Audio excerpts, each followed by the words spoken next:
En el siguiente video vamos a explorar los ciclos económicos de la provincia del Chaco. Aquí veremos cómo la naturaleza se entrelaza con la economía y vemos cómo se va explotando esta región, que es fuerte en recursos naturales como la madera, deforestación, y cómo se va ocupando este terreno que va perdiendo el bosque y se lo va reemplazando con la agricultura o distintas industrias. La provincia del Chaco es la provincia argentina con mayor volumen de exportación de tanino. Posee una importante industria del mueble basada sobre el algarrobo y ocupa el primer lugar en la exportación de carbón vegetal. En el nordeste argentino, las provincias situadas al este del río Paraná se caracterizan por impulsar una activa forestación y reforestación. Contrariamente, la ciudad de Chaco se caracteriza por la explotación de maderas duras y semiduras de sus bosques nativos, al tiempo que sus áreas forestales implantadas son ínfimas. Entre 1990 y 2020, la superficie forestada y reforestada en el Chaco, sobre todo con algarrobo, no alcanzó las 9.000 hectáreas. Tampoco significa que la totalidad de las implantaciones lleguen a buen término. Por distintas razones, sequías, plagas, incendios, la prueba está en que el número de hectáreas con bosques implantados en 2014 apenas alcanzaba 3.000 hectáreas. El tratamiento que recibieron los bosques del Chaco desde fines del siglo XIX hasta el presente coincide con criterios meramente extractivistas, como si se tratara de recursos inagotables, y los resultados están hoy a la vista. Grandes espacios desprovistos de cobertura forestal, como lo muestra en este mapa. Así se puede observar cómo se fue perdiendo ese bosque natural y se fue moviendo hacia el norte. En todos los casos, este estilo de aprovechamiento del medio natural se caracteriza por los grandes movimientos de la mano de obra, y su consecuencia final se vincula a la miseria y al éxodo de las distintas empresas forestales. Gracias a esto hubieron muchas industrias de tanino que se instalaron en la provincia del Chaco, pero en la actualidad las únicas empresas que se mantienen en pie son una que se encuentra en Puerto Tiro La Escondida y otra que está en la provincia de Formosa. Gran parte del este, del norte, del sur, del centro y del sudeste del Chaco perdió su cobertura vegetal. En poco más de un siglo de explotación, se desprendió de una porción cercana al 40% de sus existencias forestales. Los grandes perdedores han sido los propios ecosistemas forestales. Ante el avance agropecuario, se realiza la explotación. Lo que sigue es convertir ese suelo en suelo para agricultura. Pero se pueden citar tres indicadores que demuestran la actualidad de la provincia del Chaco. El Chaco no logra abastecer con recursos propios las demandas de las dos fábricas de tanino existentes en la provincia, debido a que debe introducir materia prima proveniente de Santiago del Estero. Los costos de producción se han sobreelevado en los últimos años debido a las mayores distancias y a la menor accesibilidad a los remanentes maderables. Y por último, podemos decir que el producto forestal más comercializado desde el principio de los 90 es la leña, situación que refleja en gran medida la explotación de bosques ralos y empobrecidos que aún encuentran en gran parte del espacio chaqueño. En este contexto, a lo largo de los años se ha señalado que al disminuir la masa forestal va a aumentar la expansión agrícola y también aumentar la explotación ganadera. En la década de los 80 a los 90 se puede observar principales problemas que se relacionaban con la falta de circuitos de comercialización, y de nada servía intensificar la producción si no se podía vender a un precio razonable. La falta adecuada de industria frigorífica interna y consecuentemente la dependencia de demandas de los frigoríficos pampeanos, junto con una serie de sequías, inundaciones y una caída general de los precios, llevó al sector ganadero regional a un profundo estancamiento durante la década. A finales de los 80 y principios de los 90, ya por 1993, el estado ganadero se recuperó notablemente. No obstante, para ese último año, la situación del sector ganadero seguía siendo de estancamiento. Para mediados de 1994 se van a abrir los mercados del Paraguay y del Brasil, que comenzaron a demandar una creciente y sostenida cantidad de productos pecuarios sin exigencia de la calidad, característica del mercado pampeano. Esto va a significar la intensificación de distintas campañas. De hecho, los establecimientos del Chaco van a empezar a invertir en su tradicional orientación para sustentar el engorde de sus animales. Para 1998, el comercio de la carne ha entrado en una compleja crisis que afectó a la industria frigorífica, la cual respondió con funciones internas, como en el caso de la fusión de Friar, Nutritit y Cepa Kitfood, con el fin de aumentar la competitividad e incrementar la participación en el mercado. La industria en este año se declaró en crisis ante la caída del stock nacional y registró el cierre de 20 frigoríficos. Las causas de esta crisis son atribuidas a la caída del 20 al 25% en la faena, sumadas al descenso del stock por las sequías del año 1995, que repercutieron sobre los novillos del año 1997. Y estos problemas van a provocar una caída en el ganado chaqueño, lo cual se va a ver más afectado en épocas del 2000, donde también va a haber una caída. Ya para el año 2010 va a comenzar un nuevo despegue del sector ganadero, hasta volver a decaer cerca del 2020. Mi nombre es Ramírez Malvina y yo voy a hablar sobre la agricultura de la provincia del Chaco. La provincia del Chaco tiene las distintas cadenas productivas, de las cuales las más principales son el textil algodonero, que cuenta con el 32% del total. Después tiene cerealero, en la cual entra el maíz, con el 2% de la producción total del país. Y las oleaginosas, como por ejemplo la soja, con el 3% del total, y el girasol. Estas últimas han crecido en importancia con la expansión agraria y debido al retroceso que tiene el cultivo del algodón. Empezando con el cultivo del algodón, podríamos decir que el algodón registró su primer máximo histórico durante la década del 90. Acá podemos observar en el gráfico cómo durante la década del 90 creció bastante. Esto se debió a la incorporación e innovaciones de tecnologías. Esto se produjo también mediante la difusión de las explotaciones medianas y grandes de sistemas mecanizados de cosechas. También por la introducción de nuevas variedades de mayor rendimiento y por la ampliación de los parques de industria de primera transformación.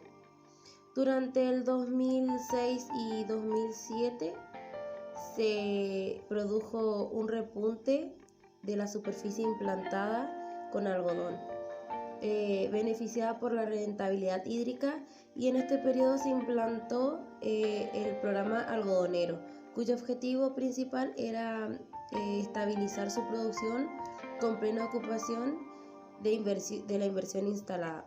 Acá podemos observar cómo baja. Esto sería durante el 2001 y 2002 y después vuelve a subir. Y durante el 2010 como observamos en el gráfico, también el algodón presenta un incremento notorio en su superficie sembrada. Esto se debe a los buenos precios del mercado internacional y a la falta del stock de fibra a escala mundial. Esto hace que el algodón presente gran demanda del producto y que suban los precios. Por eso se ve un gran crecimiento durante el 2010. Teniendo en cuenta el cultivo de la soja,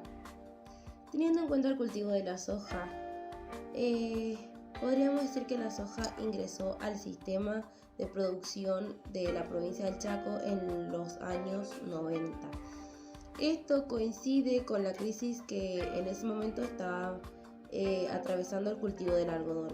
Esto ha favorecido a las nuevas técnicas de siembra que permitieron que este vegetal, de acuerdo con su variedad, sea adaptable a las distintas condiciones agroecológicas. La evolución del cultivo de la soja en la provincia del Chaco ha sido extraordinaria. Durante el 2000 ha tenido su mayor crecimiento debido a la intensificación del desmonte como condición necesaria para la ampliación de la frontera agraria. Durante el 2008 y 2009 se implantaron 702.300 hectáreas, que serían 9% menos que en la anterior. Esto se debe a las contingencias meteorológicas, las crisis financieras mundial y la caída de precios que influyeron negativamente. Las prácticas sojeras se implementaron a partir del doble cultivo, que sería trigo-soja o maíz-soja, y el desarrollo del monocultivo, que sería soja-soja. Podemos observar en el gráfico cómo durante el 2010 el cultivo de la soja sí sufrió un aumento bastante considerable. Después ese aumento bajó y luego subió un poquito más.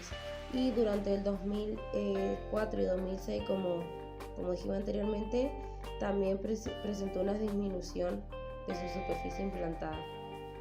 Con respecto al girasol, el mismo alcanzó su mayor importancia relativa en el 2000. Los valores de representatividad ascendieron hasta superar el 14%, posibilitando que la provincia se convirtiera en la jurisdicción extrapampeana más trascendente en producción girasolera.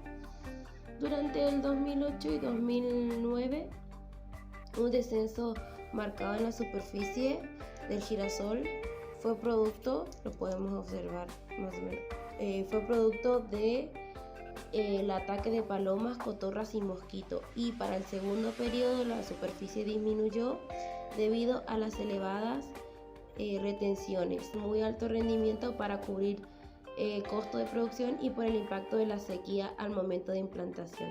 Durante el 2010 el girasol, más que nada durante el 2011, sufrió un repunte. Esto se debe a que mejoró los buenos precios del mercado internacional, que posibilitó la rápida recuperación de esta actividad. Acá podemos observar cómo en el 2010 recae un poquito y durante el 2011 vuelve a remontar. El sorgo es un cultivo que no es tan relevante en la provincia del Chaco. Podemos encontrar cultivos en el sudoeste chaqueño. Este inicia su posicionamiento en los 80 y 90. El beneficio que tiene el sorgo es que es resistente a la sequía y tiene un alto grado de adaptación a distintos tipos de suelo. Se pudo observar un proceso de relocalización del cultivo hacia zonas de mayor aptitud ganadera. Esto pasó durante el 2007 y 2008, cuando logró superar las 100.000 hectáreas. Dentro de las industrias se pueden destacar las que más ostentan empleados, son las que están ligadas a las desmontadoras de algodón y a los aserraderos del interior provincial, muy ligadas a la extracción del algarrobo de los bosques nativos. Se encuentra la fabricación de muebles, con principal asiento en la ciudad de Machagay y en menor medida en las poblaciones situadas sobre la ruta nacional número 16 en el centro de la provincia. Cada vez mayor producción de oleaginosas fomentaron la creación de silos, plantas aceiteras. Si bien esta actividad es aún incipiente, la ciudad de Charata presenta un emergente, promisorio polo económico impulsado en esta coyuntura. De la otrora industria taninera solo quedan algunos restos en Puerto Tirol y en La Escondida, y esto nos repercute que en las distintas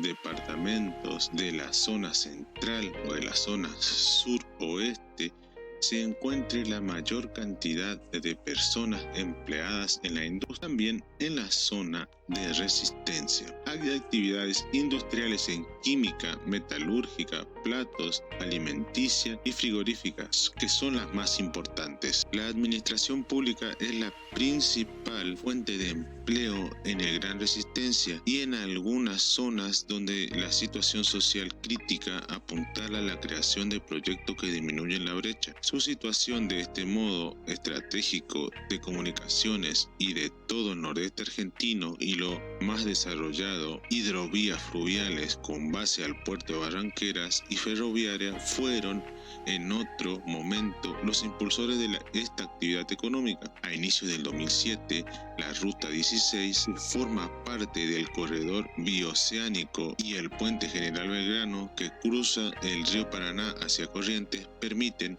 que el Chaco sea un punto importante de comunicaciones y sede de algunos centros logísticos. Esto repercute que la población del comercio y los servicios se establezca en la capital la mayor cantidad de población que se encuentra en estos empleos, tanto del comercio como del servicio, pero sin dejar de destacar las otras ciudades que, aunque más pequeñas, tienen cierta cantidad, como lo pueden ser la ciudad de Sáenz Peña, la de Villa Ángela, entre otras.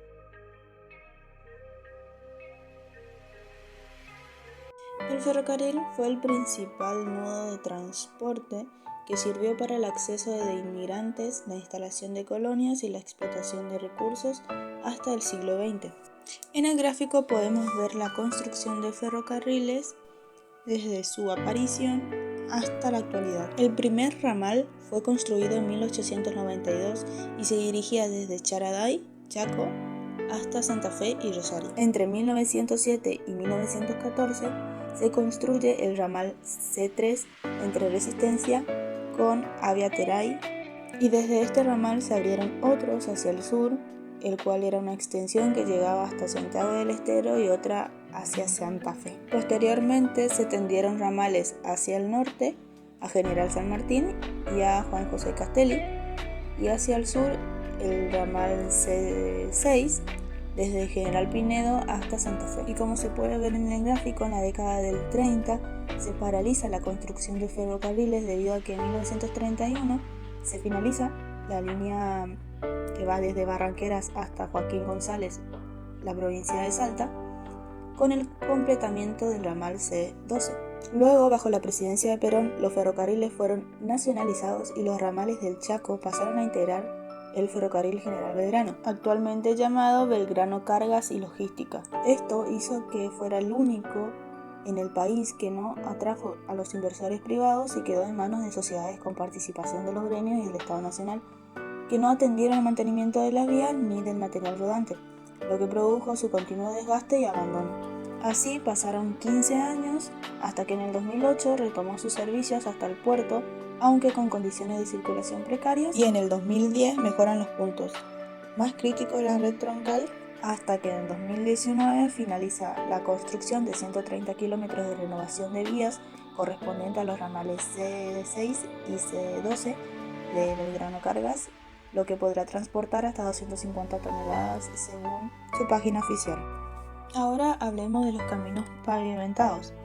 Como se puede ver en el gráfico, en los años 1960 y 1970 se construye el asfalto de la Ruta Nacional número 11 y la Ruta Nacional número 16 que conectan a la provincia con países vecinos. Luego se realizó la pavimentación de otras rutas como la Ruta Provincial número 3 que va desde Villa Bermejito a Espinillo con 40 kilómetros de pavimento y la Ruta número 9 con 32 kilómetros de pavimento entre la localidad de Miraflores y Las Acheras. Entre las obras inauguradas en 2021 se encuentra la Ruta número 6 con 100 kilómetros de pavimento y la Ruta Provincial número 1, que se trata de una ruta clave que garantiza la accesibilidad para el departamento de Bermejo.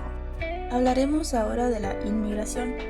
Con la creación de ferrocarriles y puertos y cuando la explotación del quebracho y la extracción del tanino comenzaron a decaer, el algodón cobró relevancia, por lo que en 1930 y 1960, por la gran demanda de mano de obra que se necesitaba para esa producción, Chaco pasó a tener 60.500 habitantes a 214.000 habitantes solamente en 14 años.